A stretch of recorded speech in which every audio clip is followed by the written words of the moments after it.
That's kind of what Good evening. We are back here in Byhalia at Sweet Swine of Mine Distributing. There is no Mark Lambert this week. He is in Washington. I said something about, hey, man, are you going to see the White House? Are y'all going to see the White House or something? He said, wrong Washington. I didn't know he was going to Washington State. I said, well, take them folks some good deodorant because they don't know how to use it. Did I say that out loud? Shoot! It's a family show.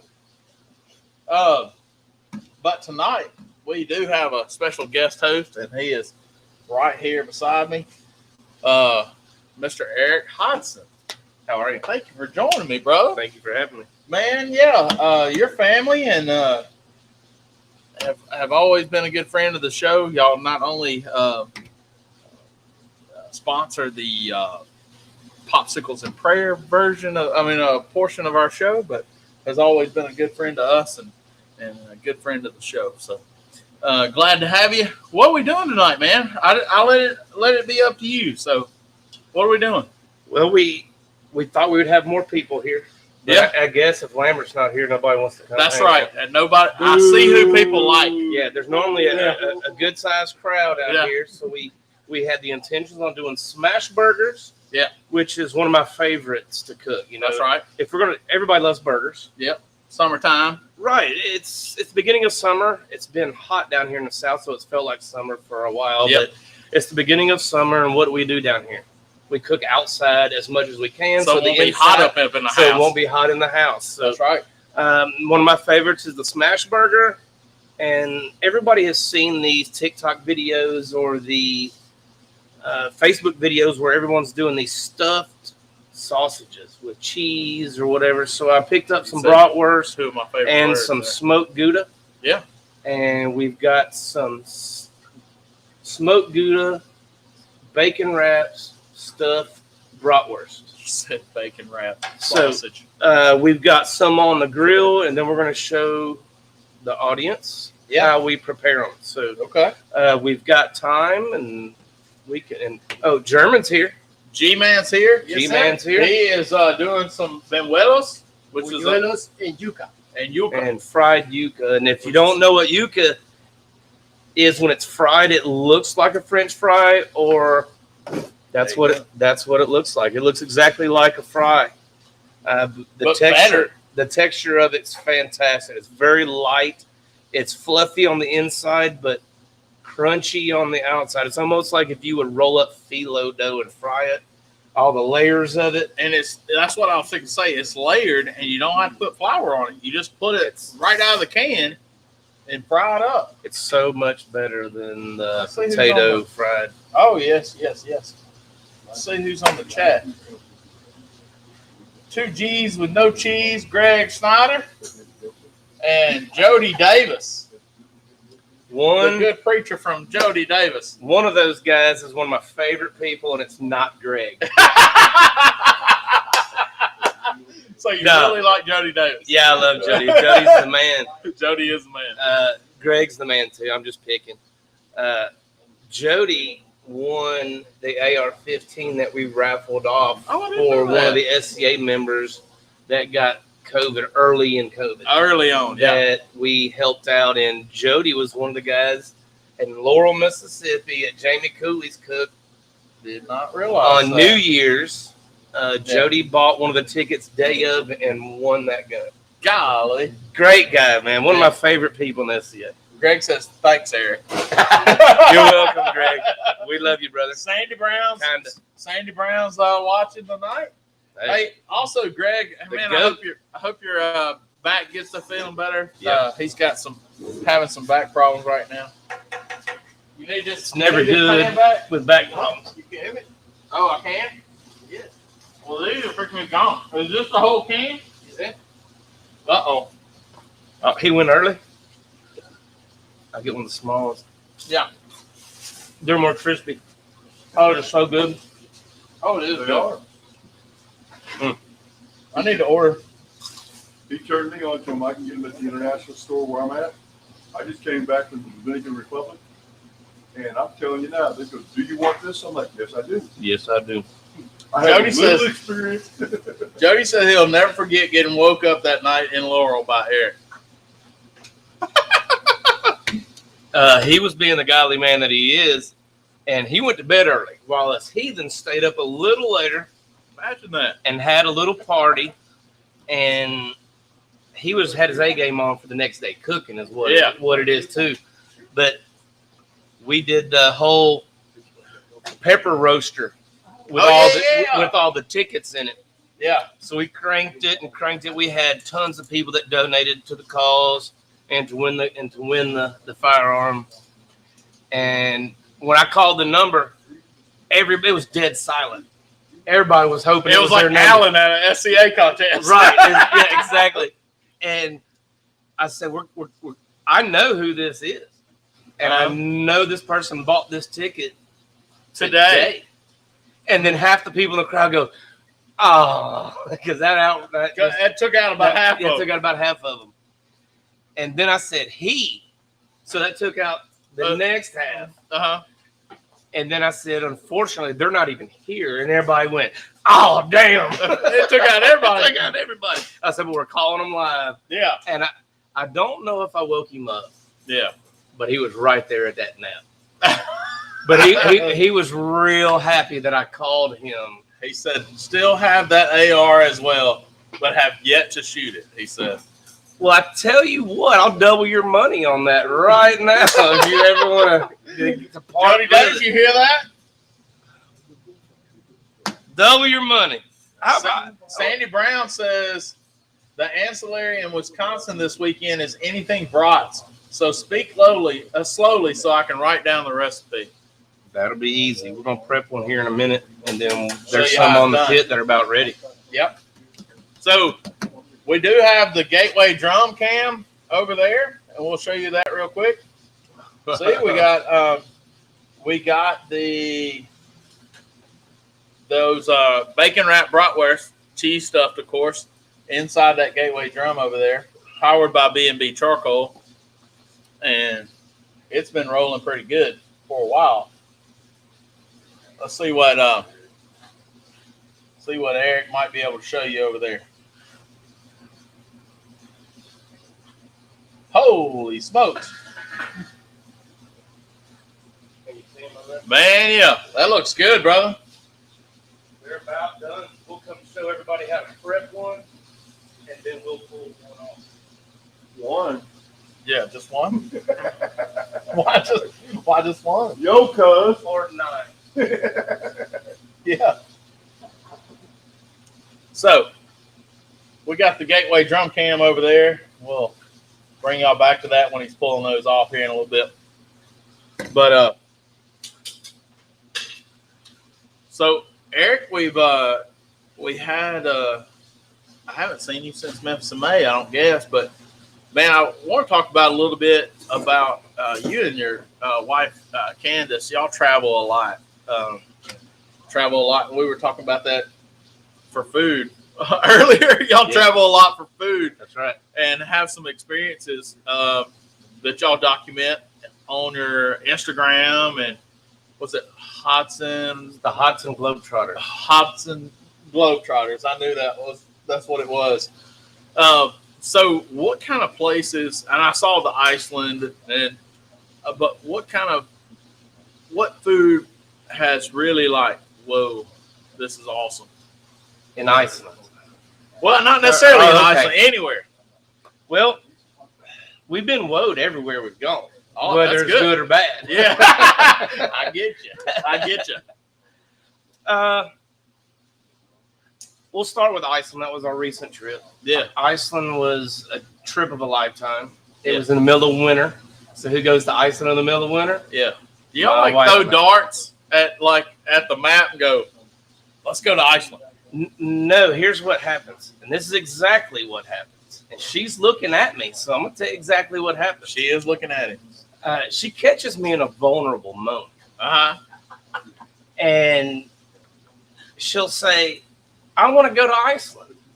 And I'll just say, okay. Not knowing that she's booking a trip. Like as you speak. Right. So now I have to be careful. If she says I want to go to Applebee's, I get it. You know, I Yeah. can say, okay. I don't But know why, but if yeah. she says now she's saying I want to go to Greece, I didn't just say okay that quick. yeah. I had questions. Yeah. But no, that's normally how it works. She says she wants to go somewhere. I'm in the middle of watching something. I'm not paying attention. And I say, okay. And not knowing she wants to go Like, in 2 months. yeah. And which once we get there, I'm super stoked about it because they're some of the best vacations ever. But we went to Iceland at the beginning of the year. And Iceland is very Americanized, being part of Europe. Yeah. If it makes sense. Because all the tourists, a lot of them are coming from America. A lot of the food there is very Americanized. Every restaurant we went to was burgers, wings, pizza, anything that you would get in any dive bar in the States. But they had unique food too. There's not a lot of beef. There's not a lot of cow in Iceland. What is, most of it's imported, or what's there is few and far between. But one thing they do serve in Iceland is horse meat. Yeah. So Candace and I get there. It was our first or second night, and we go in this restaurant. And like I was telling you earlier, we're on an island, and this is a fishing community. So my mind's on the freshest fish you can get is Probably right outside the door. right outside the door. Well, there's boats everywhere. It's a fishing community. So I'm like, I'm ordering fish before I even walk in the door. That's what I plan on ordering. Yeah. So we get in, and I bird dog the menu, little placard sitting on the table, and it says horse, and it's like $29. And I'm like, Yeah. yeah, I said the same thing, German, Yeah. except my accent was different. Yeah. And Yeah, exactly. I told Candace, I kind of like nudged her. I'm like, They got Trigger on the grill back there. yeah, like Mr. Ed's over there on the menu. Yeah. And so we sit at the table, and we're one of the only people in the restaurant. There's not like it's a real popular, it's not Disney World, so there's not a ton of people everywhere. And it's in the evening, so it's already dark. It got dark there at 4:30 in the afternoon. Oh, I'd be so- ready to go to sleep at 5. Yeah, we were. It was tough. But we're sitting there, and I see the fish dish I want to eat, Yeah. and I'm still eyeballing this horse. Well, then I started thinking about Joe Wilson. I don't know why I was thinking about Joe Wilson, but I was sitting there thinking Joe Wilson would be upset with me if I didn't eat this horse. Yeah. But I had my mind set on this fish, and Candace was like, I'm not eating no damn horse. Well, we'd order our food, and we're sitting there, and we kept staring at this little placard and the menu that had this horse meat on it. So the longer we're sitting there being foodies, Yeah. we're the people that travel to go eat food, You're like, I got to try this. Well, it's on the menu. Yeah. Like, if it's on the menu, it's evidently legal to eat it here, Yeah. and it can't be too bad. But we'd already ordered these other dishes, and it was getting towards closing time, and I was second guessing myself. And if anybody knows me, I'm not a big fan of that. Anytime I've ever second guessed myself, we lost the barbecue contest. So I don't second guess myself at all anymore, except on this horse. And I regretted it because we were like, we had heard that it's fairly popular in Iceland to find horse on the menu because it's more popular than beef. Their horses are, if you call them ponies there, they get offended, but they're pony size. Yeah. And they don't grow taller. They're short, They don't give them a chance to. a little bigger, right? Little bigger, and they're long hair. They're Yeah. furry for the wintertime. And we were told that we'd be able to find this horse meat Anyway. elsewhere or anywhere in Iceland. And we learned quickly that it wasn't the case because we were both, after we walked out of there, we were disappointed in ourselves, being the foodies that we claim and we are, that we didn't order the horse. Even if you order your meal, you ordered that too, just for the experience, good or bad. They have a horse appetizer. They did. They should have. But like maybe like a trio plate with some cheese. when it's sticks or something like that, you don't worry about the price. You just get it, yeah, just to say you did. yeah, that's right. And we didn't, and we regretted it for like the next 6 days because we were told you're gonna find it, you're gonna get it. And we looked at restaurants. We even was online searching. We were peeping menus, Yeah, trying to find where we could order horse, because if you travel to another country, it's just normal food there. yeah. Just because it's weird to us Horse bites, exactly. doesn't, That's what- which doesn't mean I'm gonna go eat like a Great Dane in another country. I'm not. No. I'm not eating a golden retriever. Isn't it It's weird, weird, like but how so- our mind is Right. like? I think I mean, It's culture. yes, it's culture, but we've almost humanized a horse or a dog in our. Well, now it's a pet. Yeah, it's a pet. That's what I mean. Back in the day, it was a tool. Yeah, Nowadays, they're more a pet and something to go race on, or yeah. no one's plowing with them or doing that anymore with them. They're more of a. But I bet you, if there's somebody that got hungry enough, they ate. Oh, you somewhere. know it. You know, back in the day for sure when rations were slim, and Yeah, but that's one of our regrets from Iceland. It was a fantastic trip. We did not get a lot of awesome food like we thought we would because everything was so Americanized. yeah. We You had see good that a lot food, more. but not You see different. that a lot more. Like if you travel to different. I've never been outside the country, so if you travel to a different country, do you see most of the time, like in the tourist areas, that it's more Americanized than not? Yes and no, Yeah, because they want people that are scared to eat seafood or or something just, of their just culture. scared to eat something that's from their culture. They want something for them to eat, and Recognize. also they want to capitalize on it and make money. Sure, they do. But they also have, their culture's food and their country's food. They want to put out as well. And a lot of times, the good stuff, like we've always said, are the hole in the wall places that you were kind of nervous to go in. Man, yeah. You know, If you come to Mississippi, some of the best food's in some hole in the walls. well, some of the places it's just dangerous to go to Old Charlotte's. Yeah, exactly. It might be crappy food, right? But no, the trips that we've gone on to eat. Candace and I, when we say we're foodies, we are. We'll go to Australia. We'll go to Iceland. We'll go. Everybody says you went to the Bahamas to go onto the beach. The beach was a bonus. The rest of it is let's go find these little huts or the little carts or whatever food restaurants that we can find that you can't get this type of food where we're from. You Yeah. can't even get the ingredients here. That's right. So we go to places that we can experience how they live, with the way they eat, their surroundings. Obviously, a lot of them live in poverty, but live in the most beautiful places in the world.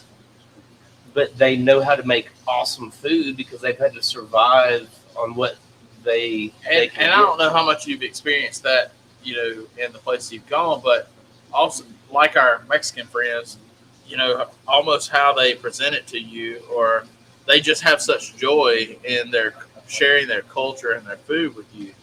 You can see it on their face. They enjoy it. I don't know how much you've experienced that in other countries, but that's what, like, if you come from a different country and you came up to like me or you or Mark Lambert or something and said, "Hey, would you mind cooking for us?" Yeah, we're going to enjoy the heck out of that. Sure. Because that's sharing what we are, Right. and Well, most of the people around where we've been, like I said, Australia, Iceland, wherever we've been, they have the same passion with food that we all do. mhm. You don't realize, you think that they have this reaction of everybody loving their food. You have that same reaction when any of us taste your food and thinks it's awesome. Yeah. That's what we all get out of, giving back.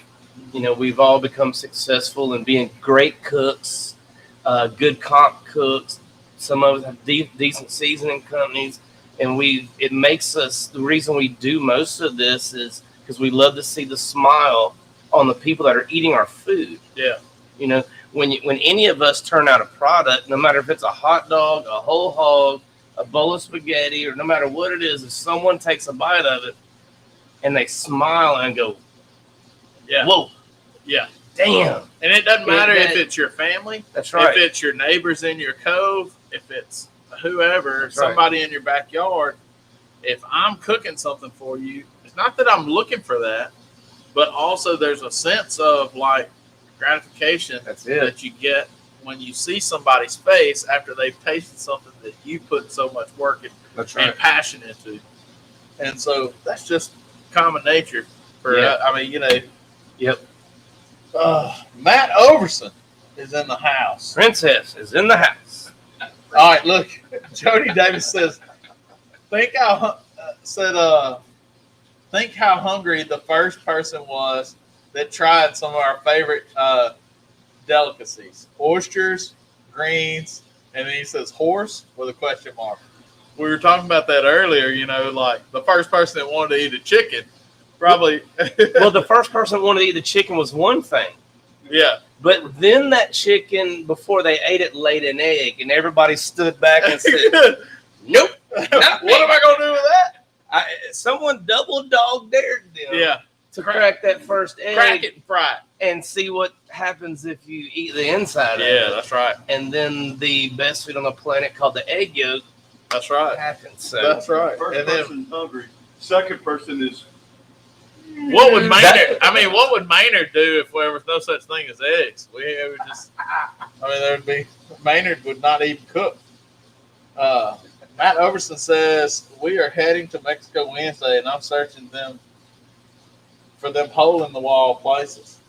where are you going, Matt? Yeah, Matt, tell us where you're going. Them hole in the wall places in Mexico might find you. Might be looking for a hole in the ground. Candace might already have a list. She's on top of the eating places, no matter where it's at. But yeah, we were talking about that earlier about the first time somebody ate something, and you know that took a lot. I mean, even a cow or even chicken. Like we said, it just You mean I got to pull the feathers off this thing? And I'm not quite Andrew Zimmer, yeah, but I'll eat almost anything. yeah. And What's the strangest thing you've ever eaten? Oh, wow. I've eaten raccoon. Yeah, I've eaten I'm from Mississippi. different. Hey, I've eaten some different birds. Yeah, some different birds. Yeah, didn't you judge I did. I judged Joe Wilson's World Championship squirrel cook-off. Yeah, And to Southerners, that's not a big deal. I've No. eaten a ton of squirrel in my life. But honestly, some of the best food that I've ever eaten in my life was judged that day at that squirrel cook-off. yeah. But on the other side of that sword's another edge. Some of the worst food I ever ate in my life was at that same contest. And Mr. Mark Lambert and myself judged this contest live on social media, and we did not hold back our comments. Yeah, yeah. And it was interesting. Wow. I hope it goes live from on social media this year too. Candace and I have talked about it, and I don't think I'm available that weekend. Yeah. I really, really want to be there really He said- bad because I want to judge it again. Matt Overson said he's going to some name I can't pronounce. Isla, but Isla. oh, I'm sorry. Mujerus. Mujeres? Okay. Oh, if Candace knows the name, she's already got a list. All right. Hank Couch says chitlins. Man, I ate chitlins before I knew what they were, and then I I did fell too. in love with them. So I didn't fall in love with them, but I No. tried them before I knew what they were. I've eaten them fried and boiled. They don't bother me either. way. I felt like I was chewing on a rubber band. Yes. I could not get that joker chewed up to save my life. Not a fan. Hey, Bobby Oliver said it was great seeing you at Memphis in May. So Him as well. yes, Good to see him. Bobby Oliver is a good dude. Have you tasted his seasoning? It's pretty good. So look for Twisted Oliver out there. I want to see this deal. I like Bobby. Him and I haven't sat down and had a bunch of conversations, but I follow him on social media. I see him at the cooks. He's a great cook. Yeah. You always see him get called. Hear his name. So I'm intrigued. I want to try his seasons. So Yeah, it's good hopefully stuff. next time I see you, Bobby, I want to buy some of your stuff. He brought some down to Lambert's, and we put it on some stuff at Memphis in May, and it was good. I'm sure he didn't come out with anything that was No, below par. I'm sure it's No. top notch. Like his hat wear, he does not do anything half-ass. I kind of feel like he's showing out Do you? with that hat. Really? We all wear these ball caps, and this guy shows up fancy, looking I suave. think that's No just, matter what, I no matter think that that's he. just Bobby Oliver. He does wear a felt hat when it's 117 degrees. He's dedicated, man, Look, to I've his been- look. I love it. Hey, he says, send me your address. He says, send me your address. I'll do that. And he will. Pippin Ain't Easy Barbecue Yeah. should be the name of his. Yeah, his that's food. right. But I'm gonna tell you though, the first time I met him was we went to Tulsa, and we went to Tulsa in June, and it was 107 on the concrete out there. The steaks were melting on the table, like the fat was already like you had to pick it up. You could hear the suction off the. I'm not lying to you. And that's when. What is he saying? Peacocking.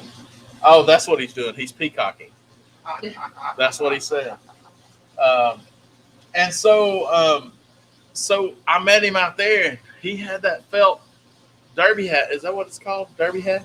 He had the Derby. Yeah, he had that hat on, man. I'm like, you're straight pimping that thing. I was sitting there wearing a straw and thought I was dying. I had a Hey. straw cowboy hat to keep that sun off these ears. And man, it was hot, brother. Dedicated to the look. I love it. Dedicated man. That's right. All right, so I'm a guy that loves sausages, no matter breakfast sausage. One of my favorites, that Conecuh that we always get hooked up with. One of my favorites. But bratwurst are a Southern staple. We all eat those with hot dog. Whether it's a hot dog, a bratwurst, barbecue chicken, burgers. It's just a staple. If you're firing up the grill, you have a need to throw some kind of bratwurst on there. Some type. So everybody thinks they come up with all these ideas that they see online that they just try to put their own spin on. They call, I came up with this. Well, I didn't come up with any of this. I saw it online. It looked good. Yeah. And it's easy. Yeah. It's something that anybody can do. Skill level is at the bottom. It doesn't take a pit master. Anybody's kids can do this. It'd actually be perfect for a kid to do. And it takes literally 5 minutes to prep a whole pack of brats, which is 5 or 6. And you pick your favorite cheese. You could stuff a bratwurst or a sausage with a pepper, with jalapenos. You could stuff it with onions. You could actually stuff it with anything you can think of. Mm-hmm. Everybody loves cheese. I love cheese. Gouda's my favorite. I used all of the Gouda on the ones that are already on the grill. But my second favorite is pepper jack. Yes, I like So- pepper jack myself. So, There- Sandy Brown, start your video now. Like, video the screen right now. There's a way to stuff them, and there's a way to wrap them in the bacon. And people said, no, you just stick it in there, and then you just wrap it in bacon. Yeah. Food's a science. Cooking is a science. No matter if you're wrapping a hot dog, there's ways better than others. And the best way is if you want to stuff a sausage, you don't start at the end and cut it down like Subway does the bread. Yeah. You got to give yourself a little room on the end. So start a 1/2 inch from the end So it doesn't split. so it doesn't. It holds it like a boat. That's right. And this is rudimentary to us. Mhm. It's simple to us, but people think it's just stuffing it. It's really not. I go them down, and then I take it all the way. I peel it all the way up until till the skin. God, why are you showing me out in my time right here? I'm trying to be the star. Hold on, we're not going to You look done at these. stole the show. Oh, no, go. German does it every time. But you open that bratwurst up all the way, try not to bust the skin, and you take a piece of cheese, literally as long as your cut, and almost as wide as that piece of sausage. Because who wants a little bit of cheese? Not me. You can buy the ones that have cheddar in them, but it's not enough cheddar to call it a cheddar I dog. got like slivers of cheddar. So push it all the way down till the cheese touches the skin, so it gives you Like- room to bring the meat around it. Like We- a bratwurst canoe. And That's the it. cheese is the And then everybody that was raised in the 70s knows how to seal this up. One hand at a stoplight, baby. Yep. Give it a lick. So we bring the meat around it. Yeah. And it helps to seal it. Now, that's the easy part. Now we're going to wrap it in bacon. Everybody's like, okay, I know how to wrap stuff in bacon. We've actually done tons of study, tons of research on how bacon cooks in a smoker or a grill. Mm-hmm. And people might think I'm pulling their leg, but when you pull a piece of bacon off, it's natural that there's meat on one side and there's fat on the other side on every piece of bacon. No matter if you use Wright's bacon, the cheap bacon, the most expensive bacon, it all looks the same no matter That's what. kind of like how I am. I'm fat on this side and meaty on the back side. Okay. We're going with that. But yeah.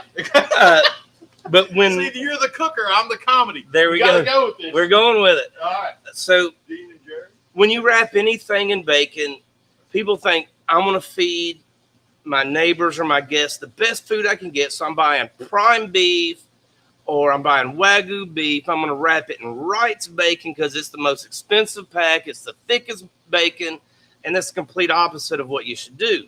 You buy the prime beef, but you buy the thinnest bacon and the cheapest bacon that you can buy because the thick bacon does not brown and it does not create that good bark or the texture that we're wanting. And then we're going to go back to the two sides of the bacon. Anytime you wrap bacon around anything, you wrap it with the meat side showing. People are like, wait a minute, meat side showing. Not the fat. Meat side, fat side. Mm-hmm. So if you're going to wrap a sausage or a whole hog, a piece of chicken, anything you wrap it with the meat facing up. So when you overlap, you're covering the fat With another piece with of meat. another piece of meat.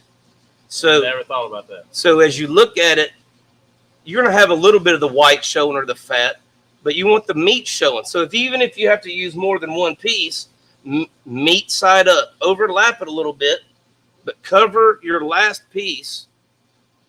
No matter if you got to use 2 pieces, 3 pieces, 4 pieces, make sure the meat covers the fat because anything white does not bark. It doesn't get dark, and it won't look good when it's cooked, and we all eat with our eyes. So anytime you wrap anything, whether it's a hog, like I said, or this sausage, meat goes up, and you cover the fat.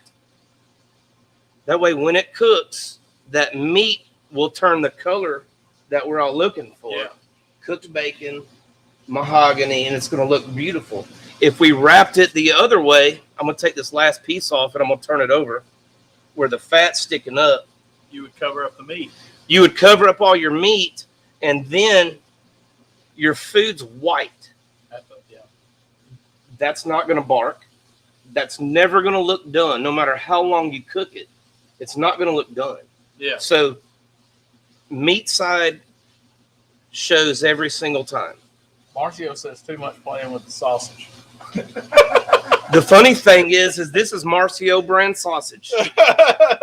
But that's how you wrap anything in bacon. Meat side showing, cover the fat. Your cook time is going to be shortened because your appearance will become what you want it sooner in the cooking process. Yeah. And you Instead of cooking these to death or whatever you're cooking to death because your bacon's not done because you put it on there wrong. Speaking of cooking it to death, we might. You want to go check these other We ones? might check the other ones. Well, I know that they're done. Richie Livingston said, "You okay, Mark? Look a little weird." I'm parched. I've been He dehydrated himself today. I've been cutting weight for a fight. Oh my goodness. Yeah, let's go. I'm gonna flip on the Gateway drum cam over there, and we can. Oh, Richie Livingston. He's a funny dude, man. If you ever hung out with him a little bit. Oh, good dude. Let me dig up a fresh, clean pan. I'm gonna have one. These are probably cooled off to a good 90, 95 degrees now. Just shy of lava. Oh yeah. I was gonna do the same thing. Oh. I'm not gonna lie. Benuelos. Oh my goodness. When we come back, instead of you interviewing me, I want to interview you for a few minutes. Uh-oh. You good with that? I'm all right with that. I don't think anybody's ever interviewed you Well, on the old school show. I don't think so either. We can do that. Let's go check out these bacon wrap brats.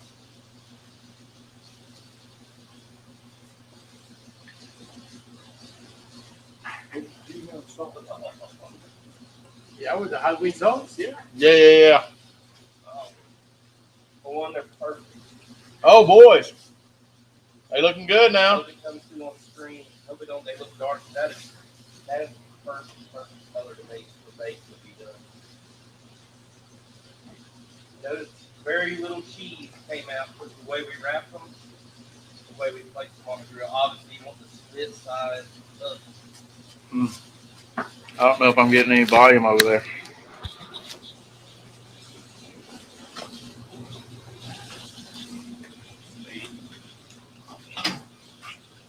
Probably wasn't getting any volume over there. If you can see them, notice that bacon is cooked perfect. Ooh. Notice it's not white. Everything got the color that we wanted. At this point, we could have put some Lambo combo on them. We could have sauced them. We could have put anything on top of them that we wanted. I like smoked Gouda and bacon and brats to myself. Yeah. So, And I don't really have to have nothing else on it. we do have buns if anybody wants a bun. But I would let these cool off for a minute. Yeah, so they're not 7,500 degrees. Yeah. We'll let those sit there. And I'm going to put this stuff up. Oh, that smells good. They smell good. What about Which now that we one? got the G-Man sauce Yeah, which one? and Or is the answer yes? both the Benuelos and the G-Man sauce? If y'all have not had G-Man sauce, thank you, G-Man. Thank you, Mark Lambert. Who is it? They're so good. Is this a spicy G-Man sauce? It's so good. I don't know if I don't Woohoo! do the regular. I think it's so spicy. Yeah. He was drinking tequila that night. Yeah, there's a hot one, spicy. Come on, man. All right. Who was drinking tequila? No, me. While these are cooling, Is it my turn? I want to ask you a few questions. All right, go ahead. I love it. Memphis in May. Yeah. You got to cook with a 7-time world champion. You got to hang out with Mark Lambert at Memphis in May in the, in quotes, new park in Tom Lee Park. Yep. We were at the south end of the park, so we were like 50 feet from the exit to go out. So we had it pretty good on our end. Wasn't a ton of traffic, so we didn't fight the mud like a lot of people did. Y'all were right there in the middle, and Yeah. we kept getting word that the shoulder people were having one heck of a time down there, even loading in, setting up, fighting the people around them. Which, when I say fight, not physically fighting, but it was tough down there in the middle, wasn't it? Yeah, it was. It seemed like every bit of water was coming right in front of Mark's spot. Down the hill. Down the hill. And the rain we got Friday night, Saturday morning didn't do us any favors at all. You know, and then all the dirt that was on top of the flooring just got slick. I walked in early that morning. I had donuts and coffee, and we were getting ready for Cook's Church. And man, it was slick.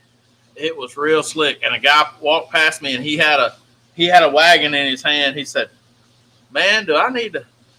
You need me to tote that for you?" He said, "Where are you going?" I said, "I'm going to the shoulder teams." "Well, I got to go through there. I'm a rib team.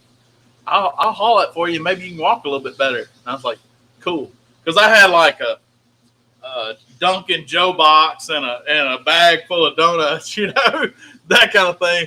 But yeah, it was tough. And then we sat there and looked and said, "How's the judge getting in this booth today?" Like, there was a puddle right when you go in the gate of our booth. That was Friday afternoon, though, right? No, that was Saturday morning. Oh, so y'all still had the water there Saturday morning. Saturday morning, we called Memphis in May people and say, "Hey, y'all need to come by and look at this." And the guy came by and looked, and he said, "I can't do anything about it." It's like, I come by here to look so y'all wouldn't think we didn't care, but I can't really do anything about it. And that was the way it was. They couldn't put any sand down, so we didn't have an option. So what we ended up doing was we took one of the tables from McCaffrey and laid it across the from the flooring to the other floor, and we put a piece of artificial turf on top of it, drilled holes into the table, and I was like, well, paying the deposit for that table is going to be, or buying that table is going to be better than the judge not being able to come in our booth. So me and Chris Culver and some other people knocked that out. But it was an interesting, I mean, as many years as I've been down to Memphis in May and cooked at Memphis in May, it was different for sure. Definitely the walking around and just kind of trying to feel like, hey, is this familiar? But it wasn't. Yeah, trying to navigate the place was tough because we didn't really have them. We had a generic map of the team layout, but when you were walking it didn't relate. When you look at that map, it's way different than the landscape when you're walking down through it. Yeah. What was your overall thought of the park? Let's pretend you didn't spend any money to be there. You're just down there. You paid your $18 to get in. You're a spectator you've been there before, so you knew what it was the last few years that it was down there.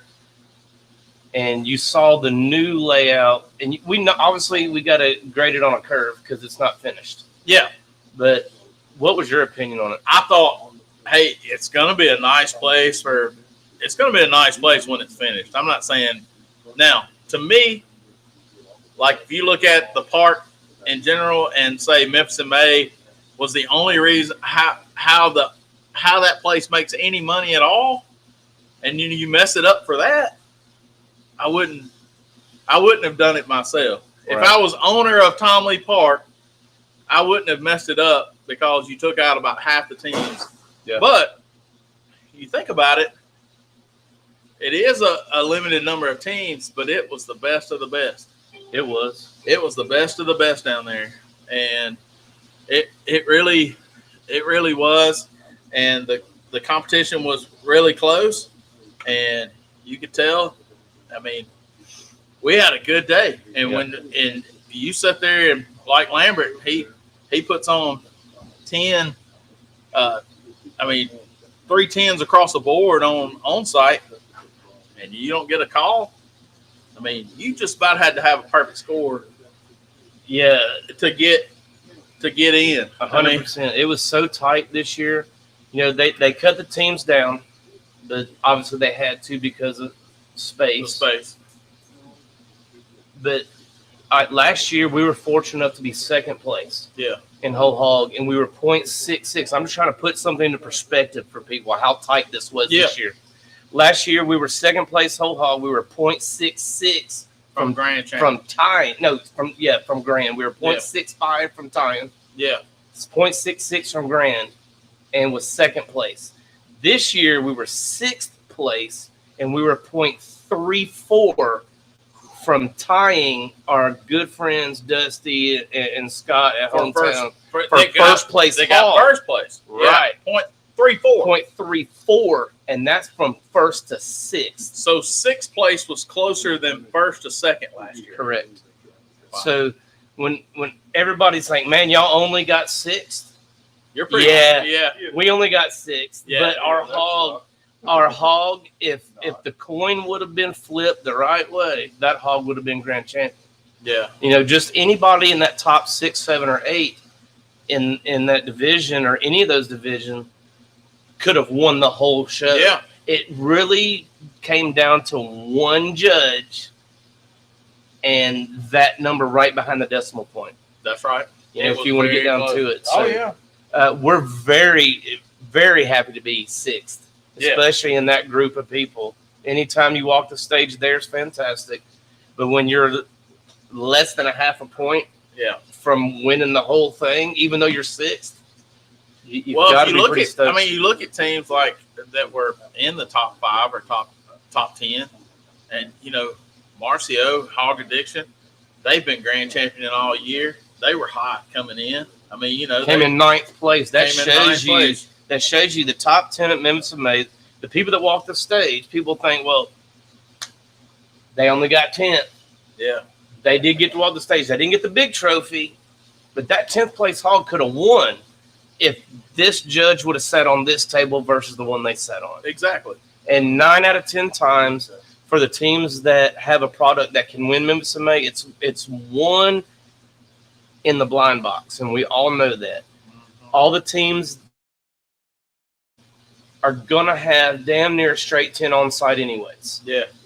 We know how to present it. Even if our food's not the greatest, we're going to get through the prelim on sites. Yeah. We all know we're going to get through that. I'll get a drop score. B&O has straight 10s on site. What got us 2 judges knocked us for 0.2. This next judge got us for 0.2 or something Yeah. like that, or 0.1 something to average that 0.34.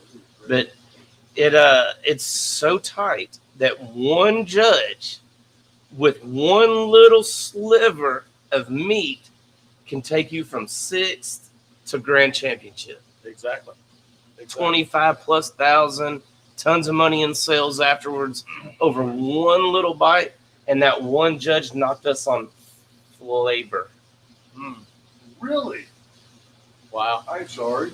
Right. Yeah, I'm Like every score that we got all weekend at Memphis and May in the hog, if we got dinged, that was our drop score, was not in flavor. Everyone was perfect score in flavor. That one judge knocked us in flavor, but it's subjective, and you got to take it, Fortunately, our good friends and barbecue family, Dusty and Scott, Caroline, the whole hometown crew, Right we on. were standing right there with them, arms around each other, waiting for that second place call. And what happened every year when one of our friends wins or when we win, someone smashes my glasses against my nose. And luckily it was Dusty this year because they took home the first place. And we were so happy, so stoked that everybody says, what would you do different? Nothing. Would not change anything we did. People asked, did the TV film crew change anything about your cook? Not one bit. We would not change anything that we did. Yeah. We would turn everything in the exact same way because the cards could fall just a little bit different next time. And that's what we all hope for. Yeah. Memphis and May takes tons of skill, but it takes just as much luck as it does skill to win Memphis and May. That's right. Richie Livingston just says that's all cooking comps. You can put the best you ever have cooked on the table, but if it's not at the right table, or you're not winning. And that's why I just do what I can, and you just hope for the best. Every year we see teams that are literally either fist fighting. There's husbands and wives getting divorced.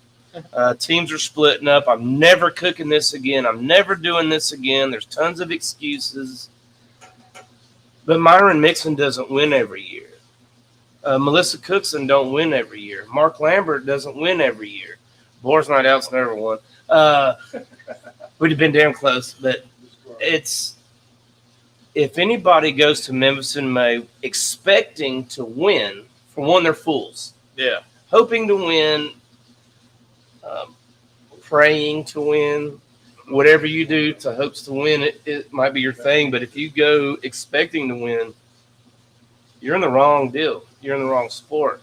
And there's a lot of people go there with high expectations that get shot down, whether it's something they do or the judges but I see a lot of relationships end over barbecue in Memphis in May, and it's a shame because it's such a crapshoot. And if all the teams and the competitors understood, even the newbies, though they get upset, they want to throw stuff, they're like pissed, and it's like, we've been doing it since 2007. Yeah. There's teams that have walked the stage way more than we have. We might have been higher places. Yeah. But and your effort doesn't, like, if you're not mad over it, that doesn't like correlate with the effort that you put in. But but people think that, like, oh, all the hard work. Well, yeah, you were going to do the hard work anyway. yeah, you might. Whether you won or you didn't. You also might work hard to change your tire, and your spare might be flat too. That's right. Yeah. You know, how hard you work doesn't reflect on the outcome of the contest. That's right. And that's That's right. what people get. People let their pride, how tired they are, and how much work they put in it, and the money they've spent in the Memphis in May, and it becomes a bitch fest on social media and all these places where they have a place to talk. Well, And honestly, in my opinion, of Memphis in May this year, we had a great experience. Yeah. It took a little longer to load in. It took a little longer to load out. But they told us all that on the front end.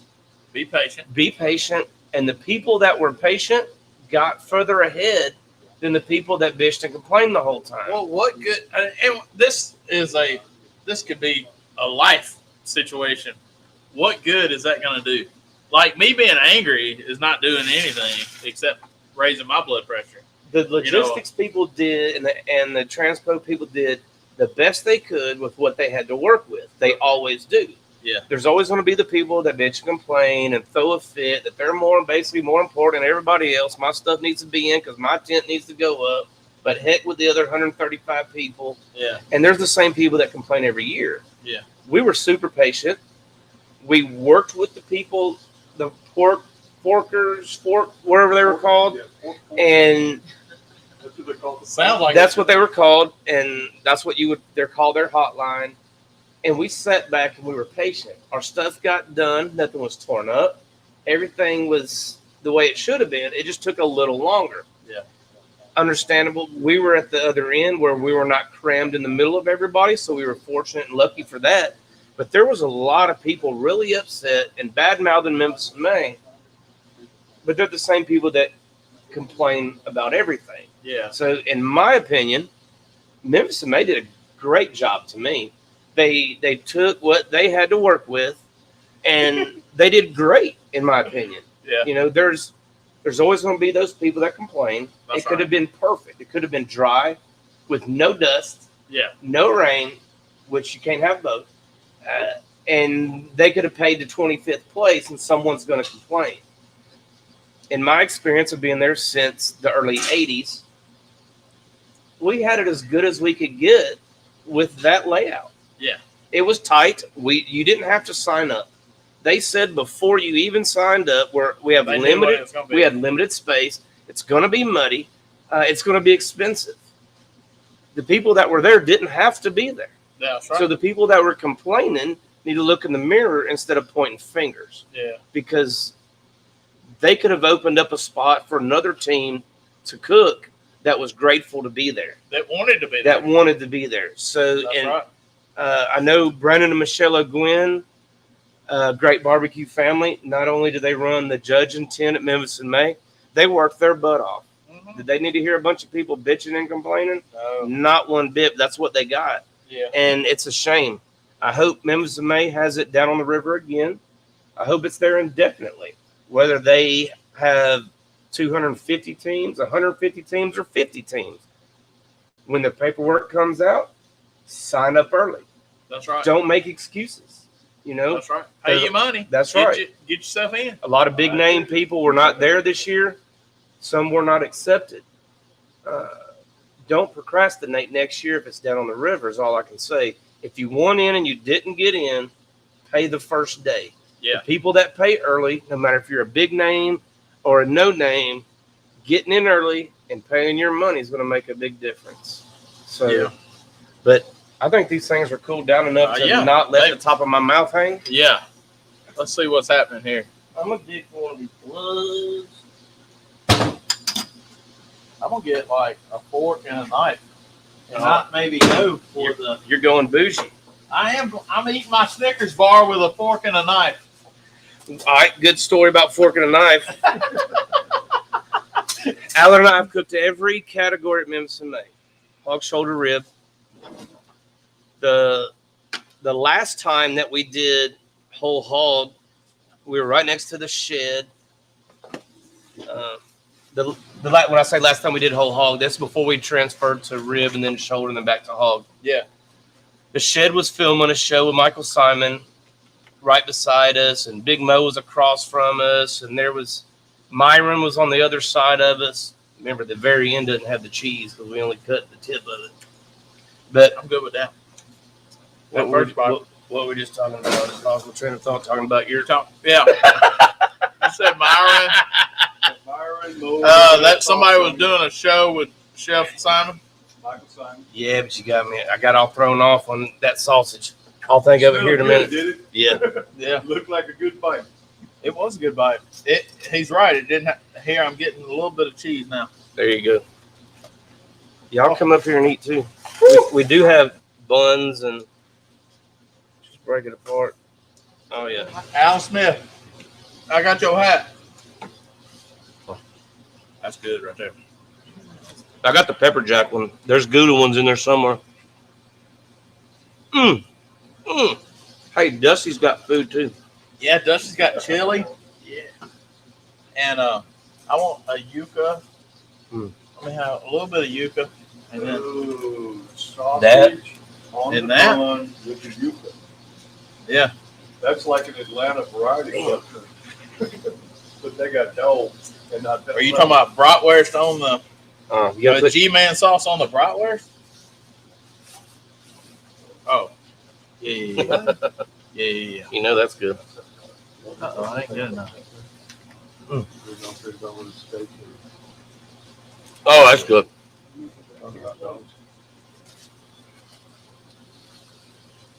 You digging it? Hey, It is good. It's G-Man good. sauce makes You it were very telling good. the story about forks and knives. Oh yeah, That's what Sandy Brown said.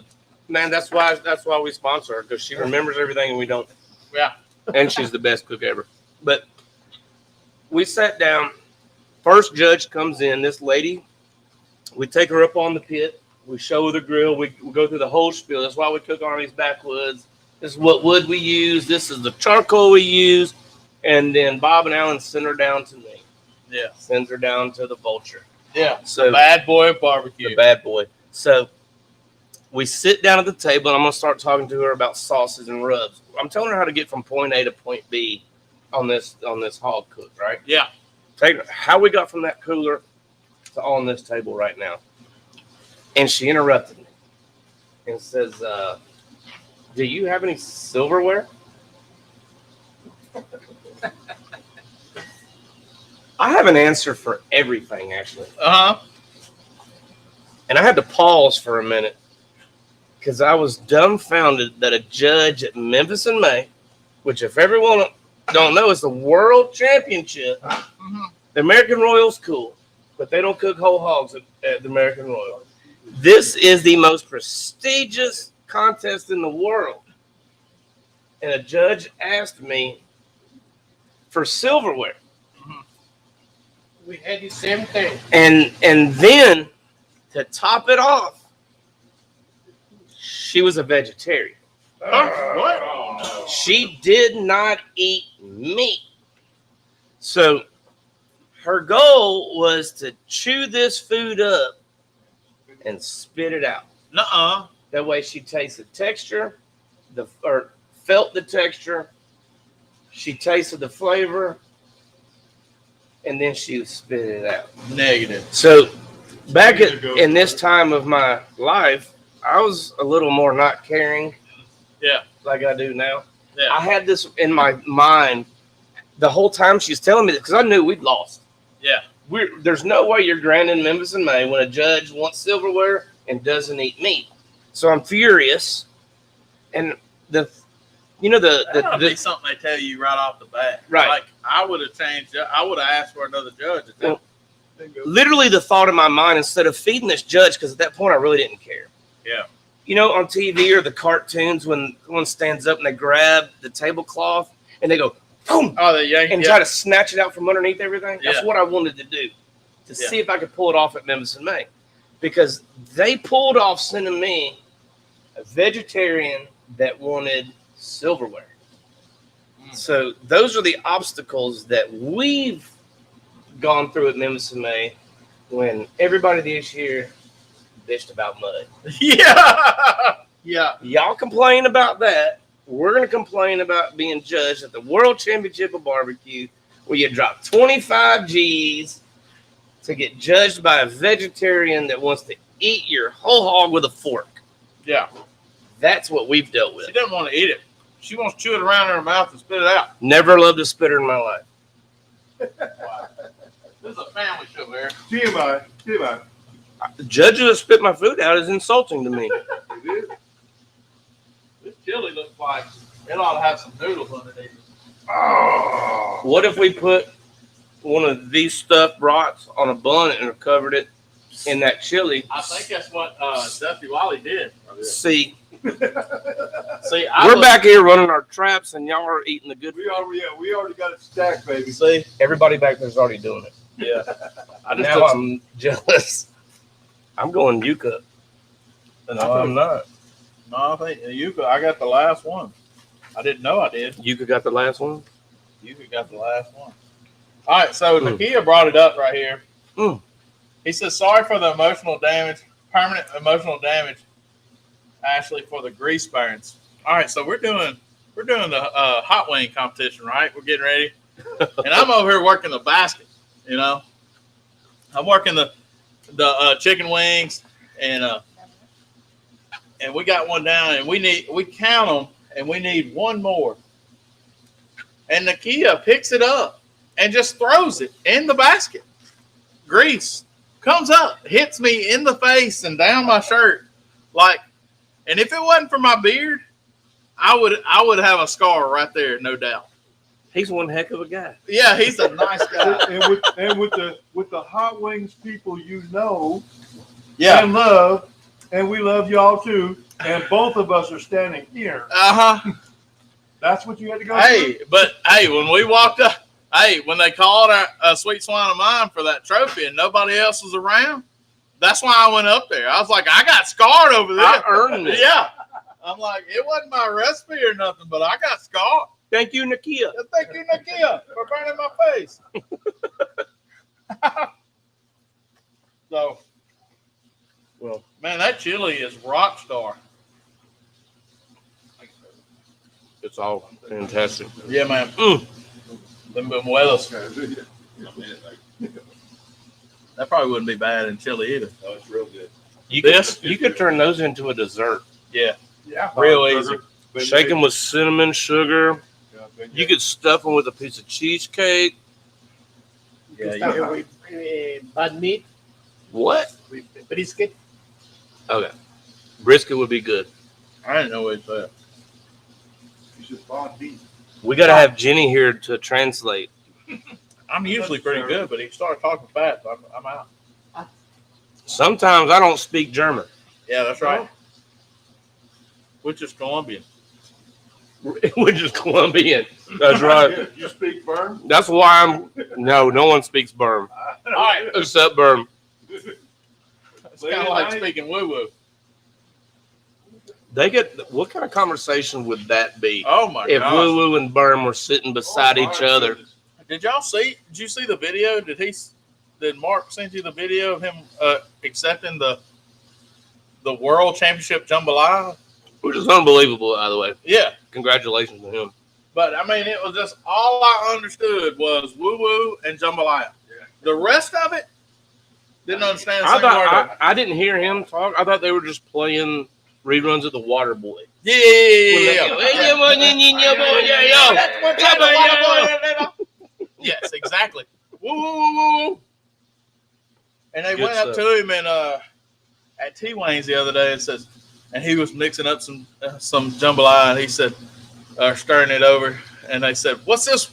What's this, Todd B?" He said, "That's some of that World Championship jambalaya." Woo, woo, woo, woo, woo. I mean, it's great. And the later the night gets, The more woos it is. but is that the special gravity Tom's over? Oh yeah, that is the gravity pecans. Look, I'm still getting views on TikTok over that. Since we brought up the Cajuns, I want to give a shout out to Brian Lips. Yeah, I hadn't seen that guy in years and years.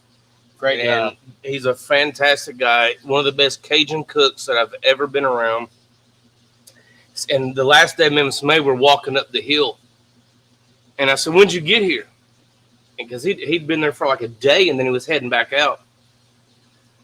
He said, "I got here last night. I had to cook 13,000 pounds of crawfish Yeah. yesterday." Oh, good Lord. And Yeah. that like blew me away, which I knew he did, big volume food. But he's like, it was just a Wednesday. Mm-hmm. Well, up here, we think of crawfish boils, and they got 3 sacks or 4 sacks. I'm like, If I had to do Man, that's a 13,000 pounds, I might not want to move for a couple of days. man. And hey, that's every day. Yeah. During crawfish season. I can't remember how many pounds of crawfish he said he cooked so far this season, but it was Hundreds of thousands of pounds. Yeah, it was a stupid amount. A stupid amount. Say, hey, Eric, Ashley speaks and translates very good Germanese. Better than most. That must be good. Who's in that? Gary Castile. Hey, also, we're going to have a few announcements of Barbecue Country will be back on season 1, episode 2. We'll be ready to air next Wednesday, 7 o'clock. And then also at that same time, Kendall Adair will be on MasterChef at the same time, 7 o'clock Fox. They are highlighting the South region, so they should show Kendall a little more. Yeah. And so that should be a fun time. Everybody needs to tune into the Barbecue Country show. It's their first season, so everybody give them a little break. Yeah. The film crew that's filming it, film music videos. So Yeah, this is their first food, anything doing with food. food-related show. Food-related show, but they're going to change some editing up a little bit and add some more. The feedback we got from the first episode, they're going to add some more food shots. Right. We were there this past weekend in Lebanon, Tennessee to film the finale. I was there supporting Alan, which is one of the mentors on the show. And from all of us getting to watch or was able to watch the first episode, we saw things that they could improve on, being the first show, first time filming this show with a crew, obviously, that's never filmed food. So it's definitely going to get better as the season goes. So everybody give them a chance and support all your friends, whether you like the show or not, because the more barbecue, the more cooking or outdoor cooking related stuff we get to on TV is the more people that's going to bring to competition and bring into our inner world of comp cooking. And stuff and there's a lot of shows out right now. The Barbecue Showdown. It's in the top 10 on Netflix right now. Yep. Good show. Good, not a bad show. Have you seen the new episode, the new season? We had it on at the cabin last weekend, and we turned it on to where it wouldn't sleep. Yeah. So that show played for 2 days in a row. Oh, cool.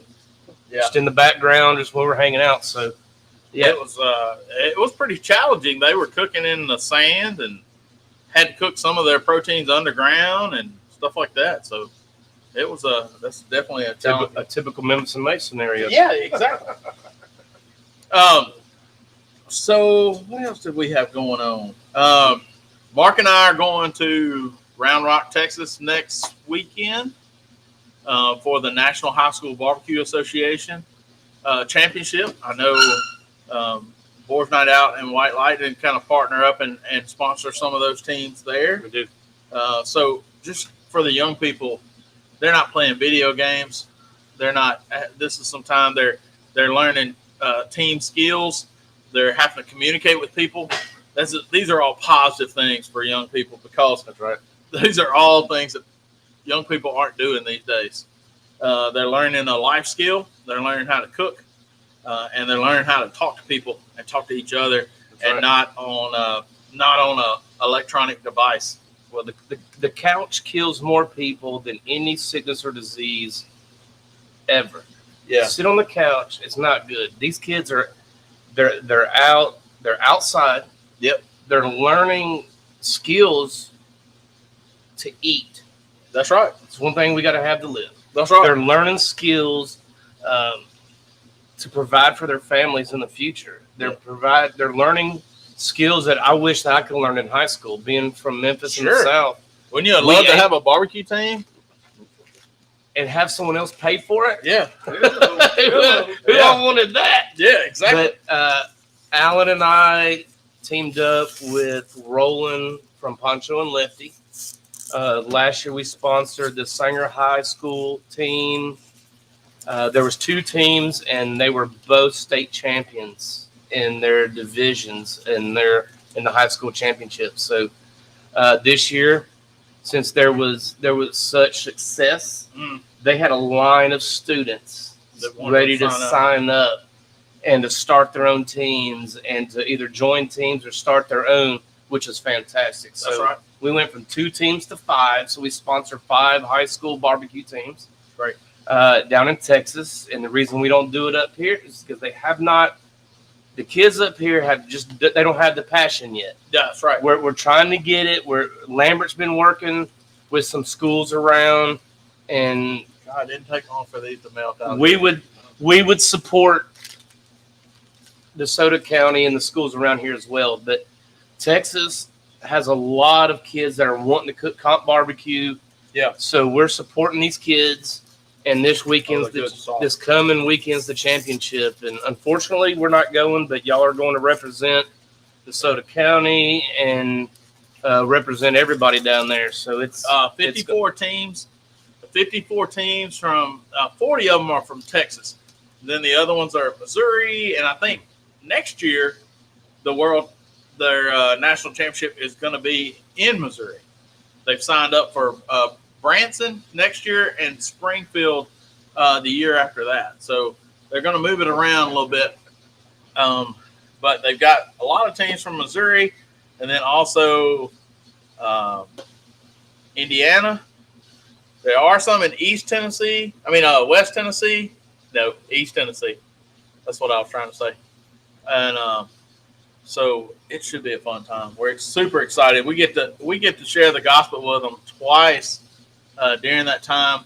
Sunday afternoon at Cook's Church, right before their Cook's meeting, and then Tuesday we're going to have a sunrise service right by the pool at the resort. So it should be a fun time. Well, everybody that has a cooking team, that has avenues of spreading the word, maybe getting some of these kids involved, maybe we could get some other schools to have a barbecue team, or I'm sure a lot of these schools are not going to want to fund any of it, just like the ones in Texas did not. So they're going to have to bring in some outside funding. Yep. And that's what they need. They need some people, like Roland and B&O to step up. And the guys from Icy Tech have been right. really good. There's a bunch of people, and I don't want to start naming a bunch of folks because I don't want to leave anyone out, but there's a bunch of people that make it happen. And it's these kids, they're in school. They don't have their own money to dump into pits and supplies. And we don't even know if their parents do, but we don't ask. We don't care. So we're going to do what we can to support it. And I think there's other people that don't need to sit back and watch other people do it. Yeah. There's enough need there. There's enough need, and there's enough people with resources. That's what they need. They need resources. And not only you think, where's that going? You're fueling the future of our competitive sport of competition cooking, because that is the future. We say that all the time about kids being our future, but these high school kids that are learning this craft, they are the future of our sport. That's no matter what. At this point, we want to get them just good enough to where they don't beat us. Exactly. Yeah. So, There's enough Caden Blakes and That's right. and That's right. Riley Wrights around. So we're gonna support them just enough. Just enough. No, but everybody needs to step up. Don't sit back on the outside and watch everyone else do it. Be the person that goes into the school system or the school board and says, let's try to get an organization together to get some more kids off their butt. Yeah, that's right. Not all the kids have great homes. They don't have great backgrounds. But if we can get them outside, get them together with people to help learn, teach them something, then I think we'll all be better. All right. And if you're staying in Mississippi, go sign up for Holly and Steve's SCA event next Saturday, also the 17th. So they're going to be Saturday and Sunday. So make sure. Yeah, the Velvet Ditch there in Oxford. My popsicle's about gone. Yeah, man, we got to go. But we're going to pray first. Let's pray it out. Our gracious Heavenly Father, Lord, we just thank you for this night. We thank you for these friends and family, Lord. Just thank you for this blessing, and thank you for your grace and your mercy, and thankful for everybody watching. Hopefully touch their hearts in a positive way. Thank you for the food again, and bless those that the hands that cooked it. In Jesus' name we pray. Amen. Amen. All right. Well, we'll have mini pot next Thursday. Fires will start at 6:00. The show will start at 7. The category is Asian. Anything Asian. Anything. Anything Asian. And we know that some of the ingredients in our pantry are not conducive to Asian. This is going to be an anything goes mini pot. The chips that get drawn out of the bag, everything has to be cooked out of the Shane Lynn Townsend Spice Pantry. Yeah. If it's a you call it, which Lambert drew last time, and you get to pick whatever you want, a lot of times it's hard to pull all those ingredients and seasonings out of the pantry. Those on the you call it chip are anything goes. Yeah. You bring anything you want. Everything has to be cooked in the mini pot. Everything. So if you, like last time we did Italian, I did my pasta, my meatballs, my sauce, everything in that one pot. So if you bring 2 pots, you're anteing up twice. That's right. One pot. $20. Unless you're Per like pot. Dusty and can make 2 more ounces come out of that 1 quart pot. Dusty's the only person I 2 know more quarts. that can cook 40 ounces of food in a 32-ounce pot. That's right. That's right. Man, it's been a fun show. It's been a good time. Eric, we appreciate you as always. Thank you for having me. Also, our Popsicles of Prayer was brought to you by Boys Night Out and Team White Lightning. Thank y'all for all that. And look, as always, love God and love people, y'all. And we'll see y'all later. Peace out. Thanks, brother. Yes, sir. Good times. Good times. Y'all have a good week. See y'all.